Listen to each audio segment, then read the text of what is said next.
নমস্কার বন্ধুরা, আমি অরিন্দাম চলে আসলাম আজকে এই মুহূর্তে বিরাট একটা আপডেট নিয়ে। যদিও আপডেটটা আদৌ কিন্তু সঠিক, আপডেটটা সঠিক, বাট যেটা বলবো সেটা সঠিক হবে কিনা তার সাথে কিন্তু আমার কোনো লেনা দেনা নেই। মাননীয় মুখ্যমন্ত্রী কিন্তু কারো কথাই শোনে না, যখন যেটা মনে ওনার আসে উনি কিন্তু সেটাই বলে। তো আপডেটটা সিম্পল, ডিএ দিতে পারছে না, সপ্তম বেতন কমিশন ঘোষণা করতে পারে বাজেটে, এমনটাই কিন্তু নবান্ন সূত্র থেকে বিরাট একটা আপডেট উঠে আসছে। সো ভিডিওটা কিন্তু খুবই গুরুত্বপূর্ণ হতে চলেছে বন্ধুরা। সো ভিডিওটা কিন্তু অবশ্যই কন্টিনিউ করুন। খুব ভালো খবর আসতে চলেছে রাজ্য সরকারি কর্মচারীদের জন্য। পশ্চিমবঙ্গ সরকারি কর্মচারীদের জন্য সপ্তম বেতন কমিশন ঘোষণা হতে পারে বাজেটে। আগামী 12ই ফেব্রুয়ারি বিধানসভায় রাজ্য বাজেট পেশ হতে চলেছে। সেখানে রাজ্য সরকারি কর্মচারীদের জন্য সপ্তম বেতন কমিশন গঠন হতে পারে, নবান্ন সূত্রে এমনটাই খবর উঠে আসছে। সম্প্রতি কেন্দ্রীয় সরকারি কর্মচারীদের জন্য অষ্টম বেতন কমিশন ঘোষণা করে দিয়েছে মোদী সরকার। কেন্দ্র ও রাজ্য সরকারি কর্মচারীদের নতুন বেতন কমিশনের সুপারিশ 2026 সালের জানুয়ারি থেকে কার্যকর হওয়ার কথা। সাধারণত প্রতি 10 বছর অন্তর কমিশনের সুপারিশ অনুযায়ী সরকারি কর্মচারীদের নতুন বর্ধিত বেতন নির্ধারিত হয়।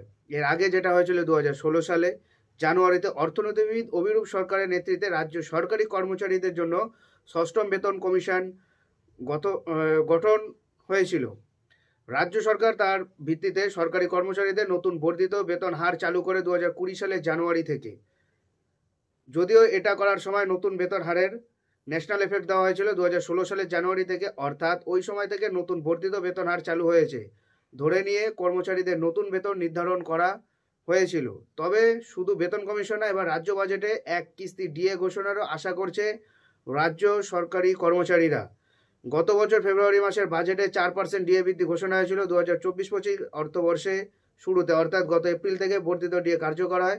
তারপর এখন রাজ্য সরকারি কর্মচারীরা কিন্তু সেখানে 14% পাচ্ছে এবং সেন্ট্রাল গভর্নমেন্টটা কিন্তু সেখানে 53% প্লাস অষ্টম বেতন কমিশন কিন্তু ঘোষণা হয়ে গেছে। যদিও জানি না উনি কি আদৌ কি করবে, আমার তো মন বলছে যে করবে না, বাট এটা একটা আপডেট নবান্ন সূত্র মারফত। এরকম তো প্রতিদিন তো আমি তো অনেক আপডেটই আপনাদের কাছে বলেছি, বাট আপনারা আমাকে অনেক কথা বলেন, কিন্তু দোষটা কিন্তু আমার নয়। সূত্র মারফতে খবর আসে, খবরগুলো বলি। এটা কিন্তু রাজ্য সরকার পুরো নিজের ইচ্ছে মতোই কিন্তু চলে। কখন কি হবে আপনারা তো দেখেছেন। পঞ্চম শ্রেণী পর্যন্ত সেমিস্টার পদ্ধতি চালু করবে এমনটাই ঘোষণা করেছিলেন পালবাবু, গৌতম পালের কথা বলছি আমি। উনি ঘোষণা করেছিলেন, দেন তারপরে কি হলো, সব উল্টে গেল। সেকেন্ডে সিদ্ধান্ত চেঞ্জ হয়। তাই এমন একটা সূত্র উঠে আসছে, আপনাদের বললাম যদি হয়ে যায় তাহলে আপনাদের থেকে খুশি আর কি হবে না, এবং নিউজটা আমি দিতে পারি, আমার থেকে খুশি কেউ হবে না। নমস্কার বন্ধুরা, আমি অরিন্দাম আর আপনারা দেখছেন আমার চ্যানেল নিউজার অরিন্দাম।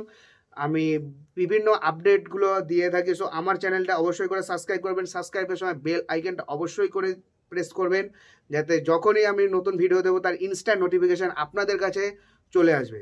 দেখা হচ্ছে পরের ভিডিওতে। ভালো থাকবেন সবাই। নমস্কার, জয় হিন্দ, বন্দে মাতরম।